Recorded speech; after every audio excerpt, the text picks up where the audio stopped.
오늘 말씀의 제목은 부르심에 응답하라 라는 제목으로 말씀 나누기를 원합니다. 우리가 일반적으로 예수를 믿고 난 이후에 자신의 삶에 자신이 바라는 어떠한 것들이 변화가 일어나고 어떤 좋은 결과들이 일어나지 않으면 많은 사람들이 좀 이상하게 생각을 합니다. 어떤 이들은 예수를 믿었음에도 불구하고 자신의 삶의 여건이 좋아지지 않음에 대해서 이거 예수 믿는 것이 무슨 의미가 있는가? 예수 믿어도 아무런 소용이 없다라고 이렇게 말하기도 합니다. 이런 방식으로 종교와 신을 바라보는 것이 세상의 종교의 개념입니다. 그러나 예수 믿는 것은 사실 이와 전혀 다른 것이죠. 또 다른 극단이 있습니다. 또 어떤 이들은 예수를 믿었으면 무엇인가 자신의 삶에 종교적인 열심이나 어떤 거룩이 있어야 한다고 스스로 믿어요. 그래서 그것을 의도합니다. 그래서 우리가 계속 고린도전서 읽어온 방식으로 양극단 해석이 되는 것입니다. 예수 믿으면 종교적인 열심이나 어떤 그런 것들이 양극단으로 나타나는데, 하나는 금욕주의에 빠지는 것이죠. 또 다른 한 극단은 거룩을 위하여서 상대방을 강요하는 어떤 일들이 일어나는 것입니다. 고린도 성도들 안에도 이런 혼란들이 있었던 것 같습니다. 그래서 고린도 성도들이 자신의 영혼이 구원받았기 때문에 자신의 육신은 의미가 없는 것이고, 그래서 육신적인 모든 일들은 폐하여져야 된다라는 생각을 갖게 되었습니다. 그래서 혼인관계를 유지하고 있는 부부간에 성관계를 금지하고 도리어 육신의 부부관계는 아무런 의미가 없다. 그래서 차라리 이혼하는 게 낫지 않냐 라고 하면서 종용하는 일들이 고린도 교회 안에서 있었다라는 것입니다. 이러한 전제 속에서 바울은 지금 이 고린도 성도들의 오류가 무엇인지를 지적하고 있고, 또 하나님께서 부르심의 의미가, 이 부르신다라는 것, 예수 믿는다라는 의미가 무엇인가를 오늘 본문에서 다시 정확하게 우리에게 보여주고 있습니다. 그래서 예수 믿은 이후에 우리가 관심을 가져야 될 것이 무엇이며 우리가 갖고 있는 필요 없는 관심이 또 무엇인가, 이것을 분명하게 바울 선생이 우리한테 알려주고 있습니다. 그런 점에서 많은 성도들이 갖고 있는, 특히 한국교회에 갖고 있는 큰 오류들 중에 하나가 오늘 본문에 전제되어 있는 것입니다.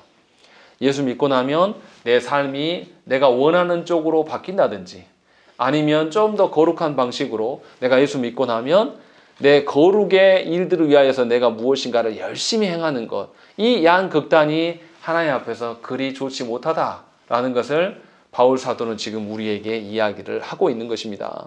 그러면 도대체 어떻게 하는 것이 예수 믿는 것이냐? 그것까지 바울 선생은 우리에게 오늘 본문을 통해서 말씀하고 있습니다. 먼저 우리가 그러면 17절의 말씀을 한번 읽어보시죠. 17절 읽겠습니다. 시작.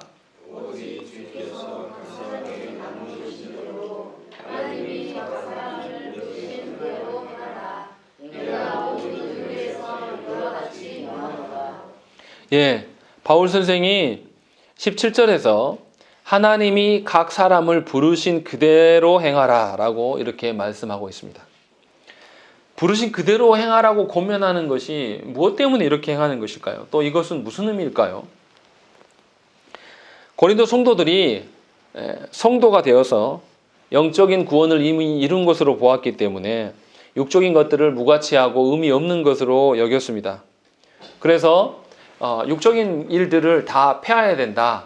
그래서 결혼도 의미가 없다. 그래서 현재 결혼한 상태에 있는 사람들에게 결혼의 상태를 변화시켜라 라는 것이 그들의 주장이었습니다. 많은 성도들이 이처럼 자신의 환경과 조건이 바뀌어져야 하나님의 일을 더 잘할 수 있을 것이라고 생각을 합니다. 이러한 오류들은 우리도 갖고 있는 것이죠. 그래서 하나님과 자신의 관계가 어떤 우리가 처한 환경이나 처지에 따라서 달라질 수 있을 것처럼 착각하는 경우가 성도들 안에 굉장히 많아요. 환경이나 상황이 달라지면 내 믿음이 더 좋아질 것처럼 생각을 한다는 것이죠. 그러나 하나님과 신자의 관계는 분명하게 환경의 변화로 인함이 아니라 하나님께서 불러주심으로 말미암아서 변화되는 것이고, 그렇기 때문에 신자가 관심을 가져야 되는 것은 하나님의 부르심에 적절한 인간이 내가 되어가고 있는가? 사실 이 점이 훨씬 더 중요하다는 것입니다. 하나님의 부르심을 배제하고 내 방식대로의 변화를 꿈꾸는 것은 하나님의 부르심에 합당한 응답이 아니라는 것입니다. 그래서 바울은 17절에서 부르신 그대로 행하라 라고 권면합니다. 환경을 바꾸는 일에 집중하지 말고 하나님께서 분명히 우리가 처한 그 상황 하에서 우리를 부르셨음을 기억하라는 것이에요. 그 상황일지라도 우리는 하나님의 자녀다움이 가능하다라는 것이고, 왜냐하면 하나님께서 그 상황 하에서 부르셨으면 그 상황을 이겨내고 극복해내고 하나님의 자녀다움이 분명히 가능함을 보여주시기 위하여서 우리를 부르셨다는 것이죠. 그러니까 신자는 환경의 변화보다는 자신이 하나님 앞에서 하나님께서 말씀하신 대로 신자다움이 있는가, 이것에 집중하고 이 문제를 더 큰 문제로 여겨야 된다는 것이죠. 그런데 예수 믿고 난 사람들의 특징들은 사실은 그렇지 않습니다. 하나님의 부르심에 의해서 어떤 상황과 처지 속에서 예수 믿었음에도 불구하고 예수 믿고 난 하나님의 부르심에 집중하는 것이 아니라 여전히 자신 가정의 환경들이 변화되기를 소망하고 여전히 자신의 교회의 부조리들이 변화되기를 소망하는 것이 우리의 착각과 오류라는 것입니다. 그러나 분명히 부르심은 우리가 주도적으로 해나가는 것이 아니라 하나님께서 보시기에 적절한 상황 하에서 우리를 부르셨음을 저와 여러분들이 아셔야 된다는 것이죠. 이 부르심을 우리가 소명이라고 이야기를 합니다. 분명히 하나님께서 우리를 부르심은 어떤 조건이나 환경에 따라서 환경에 의해서 부르심이 절대 아니에요. 분명히 하나님께서 부르심 그 자체의 의미가 있다는 거예요. 그런데 우리는 자꾸만 상황이나 환경으로 인하여서 그것을 변화시키는 것이 하나님의 부름에 응답하는 것이다 라고 생각을 하는 거예요. 그래서 우리가 이 본문을 가지고 어떻게 설명을 했냐면 하나님께서 우리를 부르심이 직업애로 부르심이다 라고 말하는 분들도 있습니다. 그러나 직업애로 부르시기 전에 우리가 먼저 하나님께서 성도로 부르셨음을 기억하셔야 돼요. 직업은 무엇이든 간에 사실은 상관이 없는 것입니다. 우리가 지난주에 읽었던 고린도전서 1장 2절 말씀을 다시 한번 보겠습니다. 고린도전서 1장 2절 말씀 우리 함께 읽겠습니다. 읽겠습니다. 시작.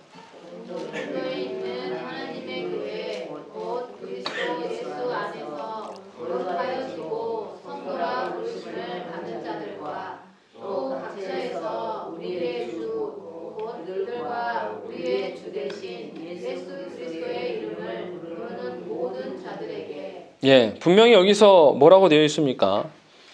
예수 그리스도 안에서 성도로 거룩하여지고 성도로 부르심을 받았다. 그리고 각처에서 이렇다라고 이야기를 하고 있는 거예요.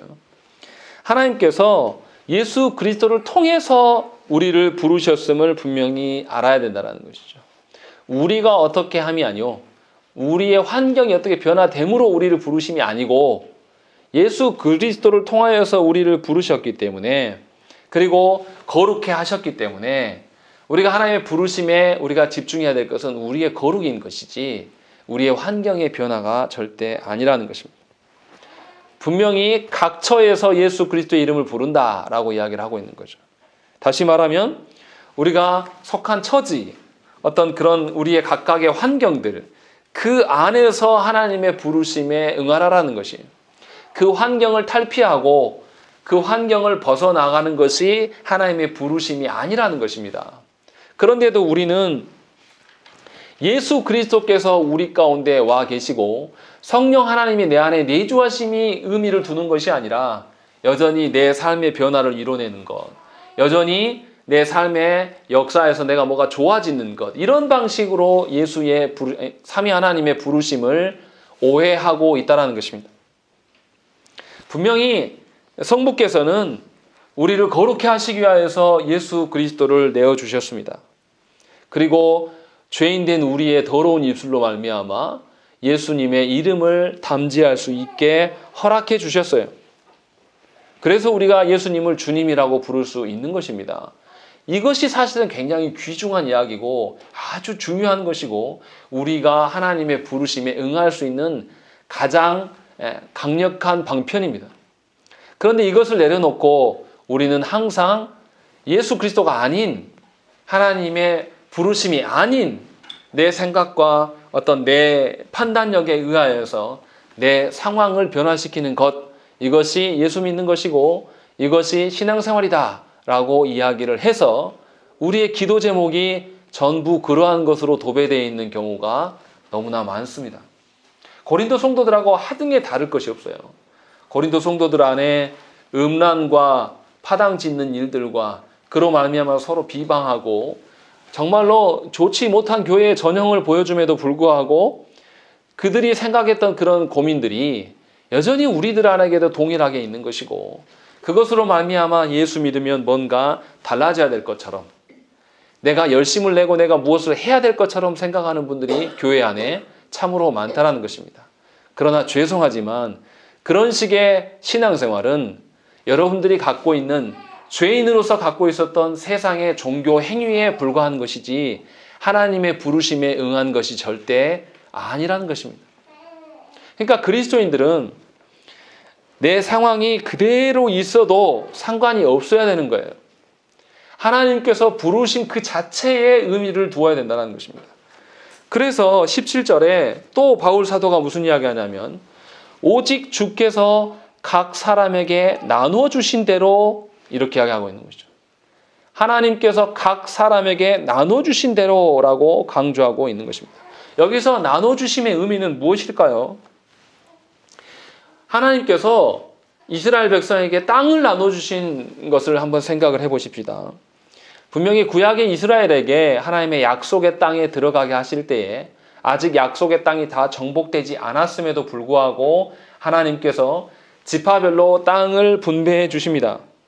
그리고 그 땅을 분배해 주시기 전에 시내산에서 또 그리고 신명기의 말씀을 통해서 그 땅에서 어떻게 살아가야 될 것들 하나님의 백성다움의 그 거룩함의 근거가 무엇인가를 그들에게 규율로 주셨습니다. 그러니까 하나님께서 땅을 나눠주신 목적은 그 땅에서 거룩하게 살게 하시기 위하여서 그것을 주셨다라는 거예요. 그래서 그것으로 인하여서 언약을 주셨던 것이고 언약대로 살라고 분명히 명하셨습니다. 그러니까 하나님의 거룩의 기준으로 그 이스라엘 백성들에게 거룩을 요구하고 계셨다는 것이죠. 그러니까 하나님께서 가나안 땅을 나눠주심은 각각의 이스라엘 백성들 지파별로의 그 나눠주심은 분배받은 땅을 잘 활용해서 하나님의 거룩을 드러내고 하나님의 거룩한 백성이 되라고 주신 것이지 그 땅의 자체가 어떤 그 땅의 가치를 말하고 있는 것이 절대 아니라는 것입니다. 신약에서도 성도들에게 하나님께서 무엇을 주십니까? 교회를 주십니다. 교회를 주셔서 뭐 하라고 하십니까? 교회를 통해서 말씀을 듣게 하시고 말씀으로 언약을 갱신케 하심으로 말미암아 우리의 거룩이 어디서부터 오는 것인가? 이것을 점검케 하신다라는 것이죠. 그래서 가정에서도 어떻게 합니까? 가정을 거룩해 함이 부모의 의지나 부모의 판단력이나 부모의 경험에 의한 것이 아니라 분명히 하나님께서 나누어 주신 것으로 가정을 거룩해 하라고 분명히 말씀하셨다는.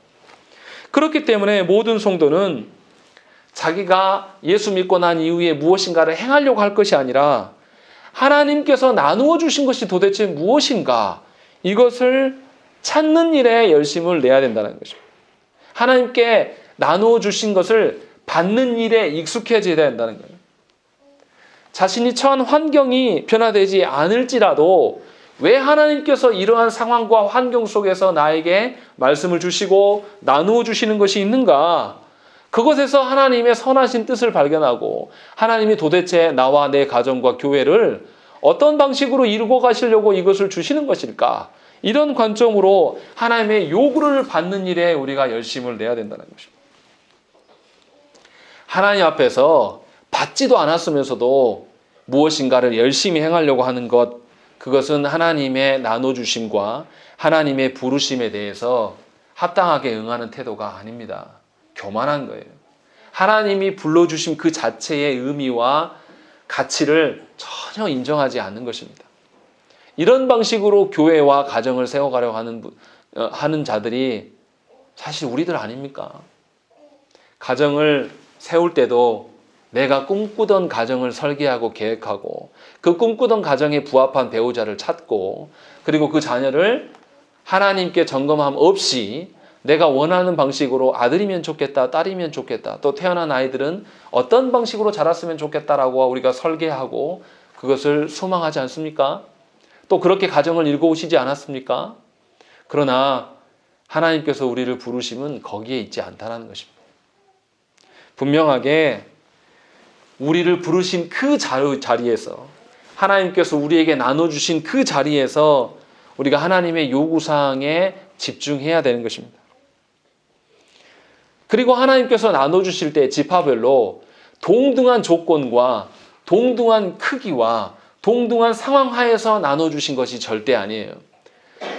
가나안 땅을 지도로 펴놓고 보면 어떤 지파는 너무나 좋지 않은 땅, 너무나 적은 면적을 주시기도 하고 어떤 지파는 지나치게 많아 보이는 땅을 또 주시기도 했다라는 것이죠. 분명하게 하나님께서는 각 사람에게 다 동일한 방식으로 동일한 것들을 주신 것이 아니라는 것입니다. 각자 다르게 나누어 주셨어요. 그런데 우리는 이것에 대해서 불평합니다. 하나님의 주권을 뛰어넘어서 우리가 하나님보다 더 위에 서서 하나님의 나누어 주심을 평가하고 하나님 앞에서 형평성을 이야기해버린다는 것이죠. 그러나 가나안 땅을 분배할 때 이스라엘 백성들은 그거에 대해서 말하지 않았습니다. 무슨 말씀을 드리려고 하는 것입니까? 하나님께서 우리를 교회로 부르셔서 그리스도의 몸이 되게 하셨단 말이에요. 그러면 우리가 불러 모였을 때 어떤 사람은 손가락이 돼야 되고 어떤 사람은 발가락, 또 어떤 사람은 장기가 돼야 되고 어떤 사람은 더러운 부위가 될 수도 있는 것이고 또 어떤 사람은 드러나지 않는 은밀한 부위에 서는 사람이 될 수도 있는 것입니다. 그렇게 되었을 때에 그리스도의 몸을 이뤄가는 것이지 동일한 모습과 동등한 기능과 어떤 그런 방식으로 우리가 하나님께 섰을 때는 그리스도의 몸이 되어갈 수가 없다는 것이죠. 또 도리어 생각을 해보세요. 다 동일한 기능을 가진 자들로 우리를 불러놓으시면 우리가 그 안에서 하나님의 영광을 드러낼 때 얼마나 상대적으로 경쟁하며 서로 때문에 얼마나 힘겨워 하시겠습니까? 그런데 하나님께서는 다행스럽게도 우리에게 다른 것들을 주시고 다양한 모습으로 우리를 불러주셨다. 그래서 우리의 존재 가치가 더욱더 드러나는 것이에요. 대형교회를 다녀보십시오. 웬만한 수준으로 반주하지 못합니다. 대형교회를 다녀보십시오. 교회 안에서 섬기는 거요? 날고 긴다는 분들이 정말 많아요. 그래서 명함도 못 내밀어요. 하나님께서 우리를 다양한 방식으로 부르셨으면 그만한 합당한 이유가 있고 사실은 하나님께서 우리의 존재 가치를 더욱더 선명하게 드러내실 수 있는 방편을 분명히 주셨다라는 것이죠. 그렇기 때문에 저와 여러분들이 하나님께서 나를 부르신 그 상황과 처지를 벗어나려고 할 것이 아니라 그 상황과 환경 속에서 왜 하나님께서 이렇게 다양하게 부르셨는가를 깨닫고 내 부르심의 의미를 찾으라는 거예요.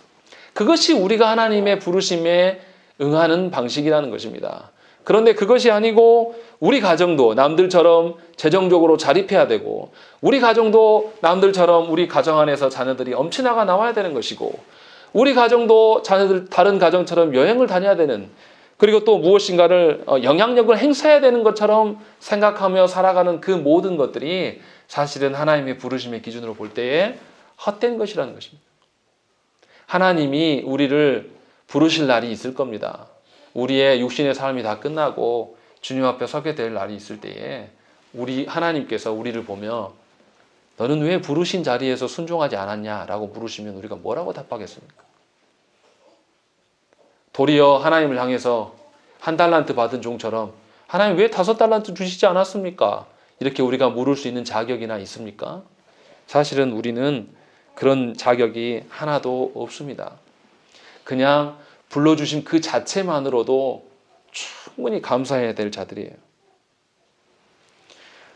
유대인들은 하나님께서 자신의 그 불러주신 의미를 율법과 관련지어서 생각을 했어요. 자신이 무엇을 하느냐에 따라서 달라진다라고 생각을 했다는 것이죠.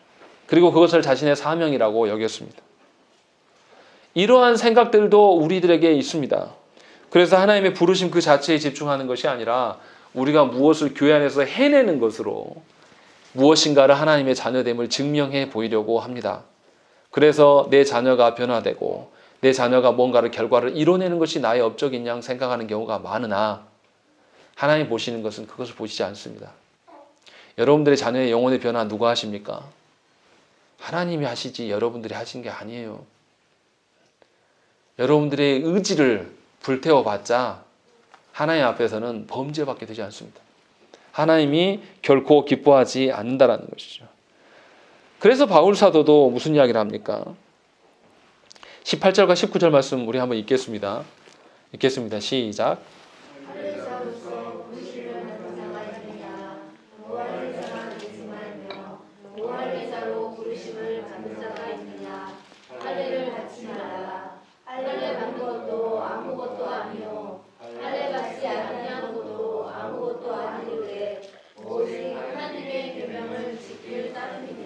예, 18절과 19절에 할례나 무할례나 그게 뭐가 중요하냐라고 바울 사도는 우리에게 말하고 있는 것입니다. 갈라디아서 3장 28절 말씀에 너희는 유대인이나 헬라인이나 종이나 자유인이나 남자나 여자나 다 그리스도 예수 안에서 하나이니라. 이렇게 바울 사도가 말씀하고 있습니다. 유대인들의 생각에는 할례가 매우 중요한 것이었습니다. 그렇다고 할례를 주신 원래 하나님의 원 의도를 잘 알고 그것을 신앙적으로 활용했느냐? 그러지도 않았습니다. 할례를 어떤 자신의 신분처럼 여기면서 유대인들만이 갖고 있는 독특한 어떠한 것으로 보았다는 것이죠. 그러니까 하나님과 아무런 상관없는 할례를 강조했고 이 강조가 결국에는 무엇을 못 보게 되었습니까? 하나님의 누구신가? 하나님이 도대체 우리를 무엇 때문에 부르셨는가? 이 하나님의 관계성을 변질시켜버리고 말았습니다. 그래서 예수님 대신, 메시아 대신 예수 그리스도께서 그들 앞에 서 계심에도 불구하고 유대인과 사두개인들과 바리새인들이 어떻게 합니까? 예수님을 대적하고 예수님을 죽이는 방식으로 서게 된다는 것이죠. 결국 이러한 방식으로 우리가 무엇을 행함으로 말미암아 우리의 구원을 이야기하는 것은 십자가를 부정하는 것밖에 되지 않습니다. 우리들의 알량한 판단과 우리들이 만들어 놓은 작은 그 개념들이 그 기준들을 결코 버리지 않고 고집스럽게 하나님께 버티는 것이 결국은 내 영혼의 생명을 앗아갈 수 있는 것임을 기억해야 된다는 것이죠. 그래서 여러분들의 잘못된 그 작은 기준들이 복음에 저항하는 자로 여러분을 만들어버리는 거예요. 그래서 분명하게 말씀 앞에 우리가 서야 돼요. 분명히 사도 바울 선생은 유대인이나 헬라인이나 자유인이나 종이나 여자나 남자나 다 그리스도 안에서 하나다라고 이야기를 하고 있는 것이죠. 아무런 의미가 없다라는 거예요. 교회 안에서 우리가 직분자가 되면 뭐하고 안 되면 뭐할 것입니까? 하나님의 부르심에 응하는 것이 훨씬 중요한 것이지 우리가 무엇인가 사람들 앞에 인정받는 것이 무엇이 중요하겠습니까? 지금 그것을 이야기를 하고 있는 거예요. 그리고 바울은 도리어 가장 중요한 것을 마지막에 둡니다.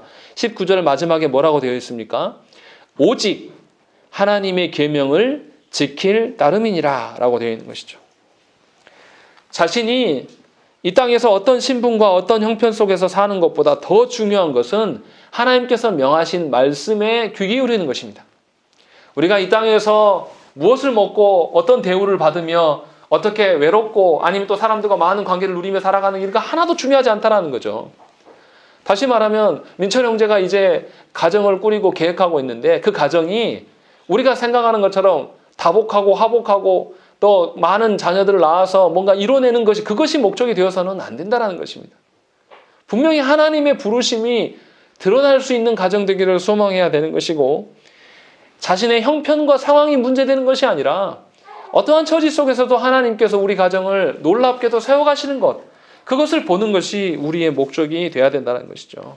정리하면 참된 신자는 하나님께서 자신에게 부여해 주신 상황을 변화시키려고 애쓰는 자가 아닙니다. 하나님께서 주신 모든 계명을 지키며 하나님께서 우리를 부르신 그 거룩함의 목적대로 거룩하게 살아가고 하나님께서 우리 자신을 불러주신 그 현장 안에서 하나님의 부르심의 의도를 발현해내기 위하여서 하나님께 예수고 간구하는 자가 되는 것, 그것이 참된 신자임을 저 여러분들이 분명히 아셔야 된다는 것이죠. 하나님께서는 성도에게 세상 속에서 은혜를 베풀어 주십니다. 그래서 우리를 불러내신 거예요. 그러므로 성도된 우리는 하나님께서 주신 것 안에서 자족할 수 있어야 됩니다. 더불어 이 세상에 주신 것으로 말미암아 거룩하신 하나님을 사랑하고 이웃을 사랑하는 데 활용할 수 있기를 소망해야 된다는 거예요. 그래서 나는 감추고 부르신 하나님만을 드러내는 자로 저와 여러분들이 서셔야 되는 것이에요. 그리고 이어지는 20절부터 24절의 말씀은 성도가 어떻게 그 하나님의 부르심을 드러낼 것인가를 구체적으로 좀 더 명확하게 설명하고 있습니다. 이 말씀은 앞에서 말씀하신 것에 대한 응답이에요. 우리 6장 20절의 말씀을 우리 함께 읽겠습니다. 6장 20절 읽겠습니다. 시작.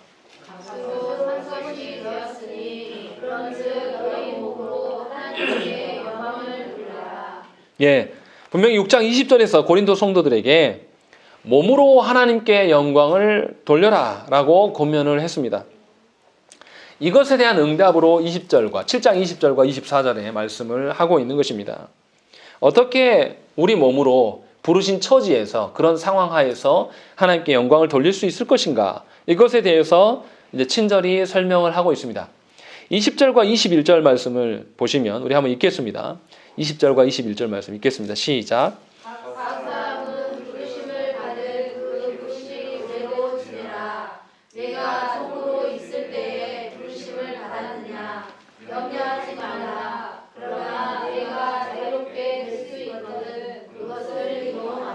예, 분명히 하나님께서 우리를 불러주신 것은 그 상태에서, 그 상황에서 우리를 불러주신 것입니다. 어떤 직업이냐, 어떤 환경이냐, 어떤 신분이냐가 중요하지 않고 무엇보다도 중요한 것은 하나님께서 우리를 그리스도인으로 불러주심 그 자체입니다. 우리의 직업이나 환경과 신분은 하나님께서 우리를 불러주심을 온전히 드러내기 위한 도구로만 활용돼야 된다는 것이죠. 우리가 어떤 직업을 갖고 우리가 어떤 환경에 놓이고 우리가 어떤 신분을 쟁취하는 것이 목적이 되어서는 안 된다는 것이죠. 우리도 정치인들한테 그것을 바라지 않습니까? 요즘 왜 국민들이 검찰개혁을 요구합니까?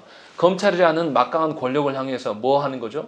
국민들의 마음을 읽고 국민들이 원하는 온전한 질서를 세워감이 아니라 자신들의 신분을 남용하기 때문에 사람들이 전부 다 검사 되기를 원하는 것이고 막상 그것을 되면 국민들은 아랑곳하지 않고 자신의 뜻대로 행하는, 그것을 우리가 보면서 못 참지 않습니까? 하나님께서 우리를 보면서 동일한 방식으로 서 계신다는 것이죠.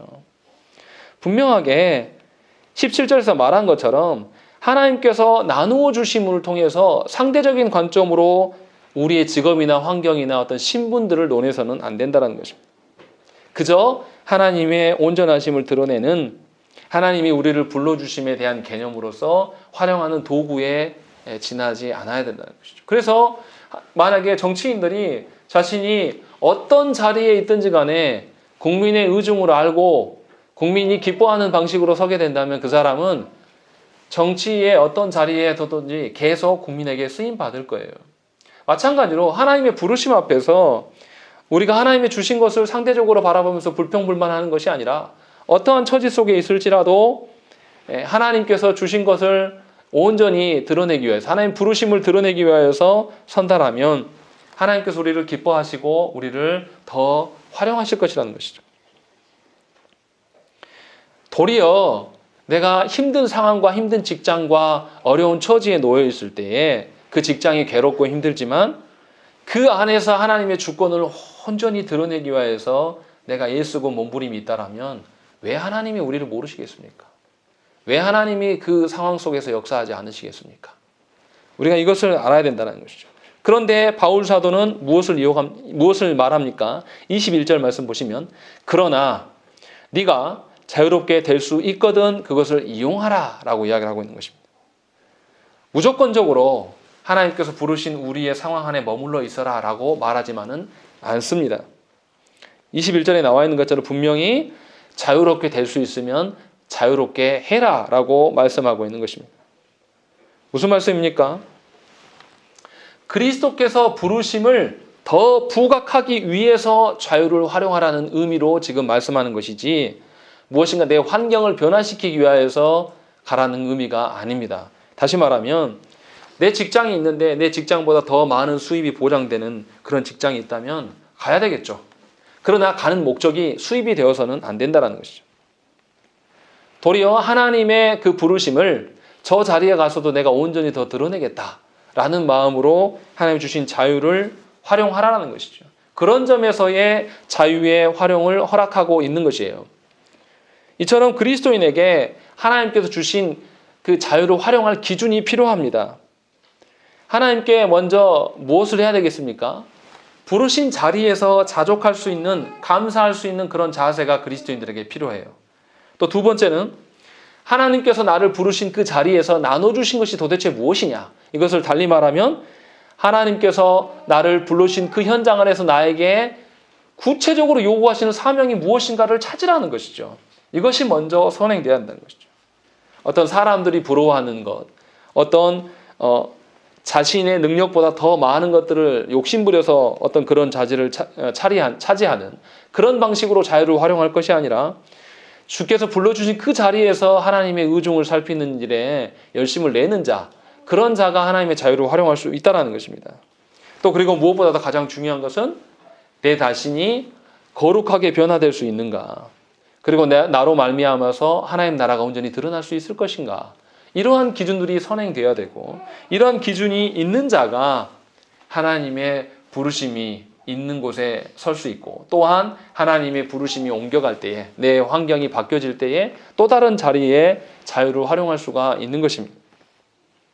그러니까 내가 처해 있는 직업의 현장이 보수가 적고 또 근무 환경이 불편하고 또 그렇다 할지라도 내가 거룩해질 수 있고 하나님 부르심을 온전히 드러낼 수 있다라면 거기에서 우리가 인내해야 될 필요가 있습니다. 또 혹시나 직업이 없어서 경제적인 어려운 상황에 처해 있을지라도 하나님께서 우리를 부르셨기 때문에 우리는 당연히 하나님의 거룩함 속에 서 있는 거예요. 그러니까 하나님께서 결국에는 우리를 거룩하게 이끌어 가실 것이라는 그 믿음과 신뢰를 잃지 마시라는 것입니다. 그 상황이 변동됨에 따라서 하나님의 부르심을 훼손하지 말라라는 것이죠. 그래서 말씀에서 뭐라고 합니까? 염려하지 말라라고 이야기하는 거죠. 21절에 네가 종으로 있을 때의 부르심을 받았느냐? 염려하지 말라라고 이야기하는 것이죠. 너는 종이 아니라 그리스도로 말미암은 자유자다라고 말하고 있는 것입니다. 그래서 22절과 23절에 자유인과 종에 대한 개념을 바울이 언급을 합니다. 우리 한번 읽어보시죠. 22절과 23절 읽겠습니다. 시작.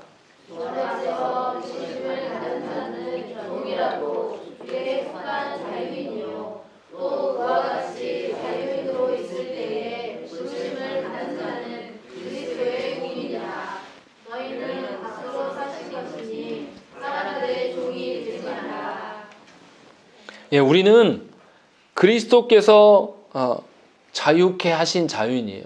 세상에 말하는 자유인, 종의 개념이 아니라 그리스도께서 우리를 자유케 하셔서 그리스도의 종인 것이지 사람의 종이 아니라는 것이죠.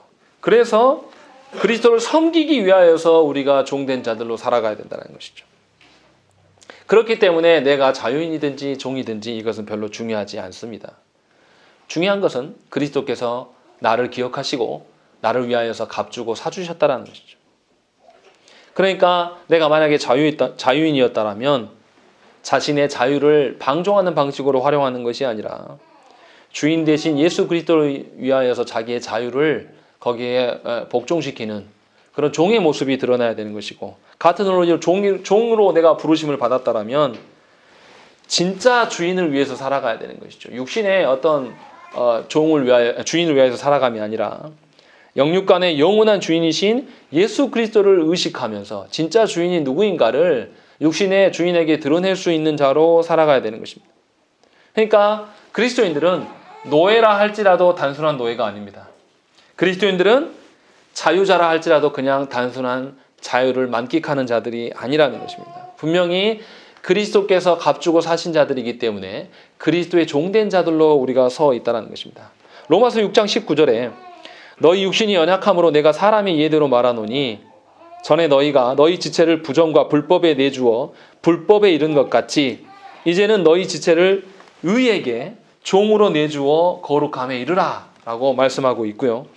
고린도서 6장 20절 우리가 아까 읽었던 말씀에 값으로 산 것이 되었으니 그런즉 너희 몸으로 하나님께 영광을 돌리라 라고 권면하십니다. 또 에베소서 6장 6절과 7절 말씀에 눈가림만 하여 사람을 기쁘게 하는 자처럼 하지 말고 그리스도의 종들처럼 마음으로 하나님의 뜻을 행하고 기쁜 마음으로 섬기기를 주께 하듯 하고 사람들에게 하듯 하지 말라라고 권면하고 있습니다. 분명하게 그래서 바울 사도는 우리는 사람들의 종이 되지 말자라고 권면하고 있는 것이에요. 그래서 그리스도인들은 사람들의 눈을 두려워하는 자들이 아니에요. 남이 나를 어떻게 볼 것인가? 남이 나를 어떻게 판단할 것인가? 사람들의 눈과 사람들의 입술이 두려워서 살아가는 자들이 분명히 아니라는 것입니다. 다른 사람들의 평가에 목말라 하지 마십시오. 아무런 의미가 없습니다. 우리 교회에 사람들의 평가로 말미암아 좌지우지 되는 교회가 아니에요.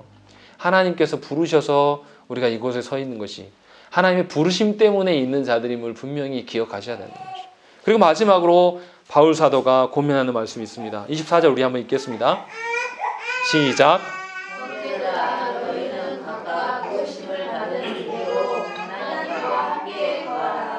예, 분명히 현재 상태를 유지하라고 말씀하십니다. 현재 상태 그대로 지내라고 말씀하고 계십니다.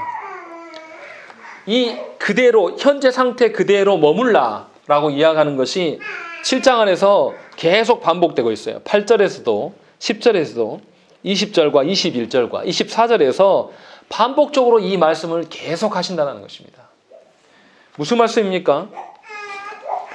우리가 생각하는 이 오류, 작은 오류인 것 같지만 예수 믿고 나서 우리가 무엇인가가 변화가 일어나야 된다고 생각하는 것이 얼마나 큰 오류인가를 분명히 아시라는 것이고, 그것을 바울이 지적하면서 우리의 형편과 상황을 바꾸기 위해서 기도하기보다는 하나님의 부르심에 응하는 자들이 되라 라고 분명히 말씀하고 있어요.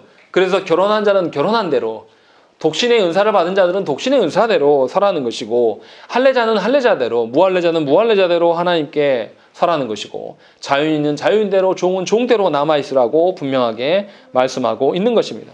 그러나 어떻게 남아있을 것인가? 이것이 중요한 것이죠. 마지막 말씀이 그거예요. 그대로 하나님과 함께 거하라 라고 말씀하고 있는 것입니다. 요한복음 15장 10절 말씀에 내가 아버지의 계명을 지켜 그의 사랑 안에 거하는 것 같이 너희도 내 계명을 지키면 내 사랑 안에 거하리라 라고 말씀하고 있는 것입니다. 하나님의 사랑 안에 거하는 것이 하나님과 함께 거하는 것입니다. 내가 어떠한 자리에서 부름을 받았던지 간에 하나님의 사랑 안에 거하는 자는 자신이 아니라 오직 그리스도만이 드러나게 되어 있습니다. 그러면 하나님의 부르심을 충분히 드러내는 자가 되는 것이죠. 그렇기 때문에 환경을 바꾸는 그것이 변화됨의 시작이라고 말하지 마십시오. 어떤 상태나 상황은 하나님께서 정리하실 거예요. 도리어 그 상황과 환경 속에서 하나님과의 관계적인 측면을 부각해야 되는 것이고, 우리의 처한 상황이 아니라 하나님이 부르심이 우리의 삶의 모든 것을 결정한다는 것을 기억하십시오. 여러분들의 처해진 환경으로 인하여서 우울해하거나 슬퍼하거나 괴로워하지 마십시오.